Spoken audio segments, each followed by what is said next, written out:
How to set up Google Authenticator on Bybit.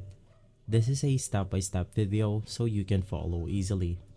Now of course, first things first, you want to go ahead and open up your Bybit application, and once inside you can just go ahead and click on your profile icon at the top left corner of your screen.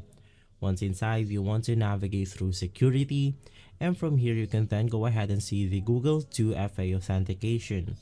You can just go ahead and click on the enable button, and you then have to enter the code on your email account right here.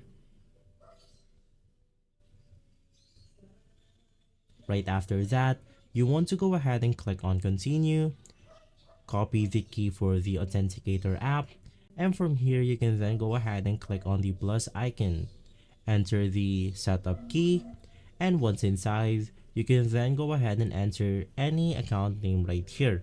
In my case, I'll go ahead and put Bybit, enter your key, and from here you want to click on add. Now lastly, you can just go ahead and copy the code for Bybit, click on next, and you want to go ahead and copy the code right here, and you should be good to go. So if this video has been helpful for you, please consider by liking and subscribing. I'll make sure to see you again next time, and as always, thank you.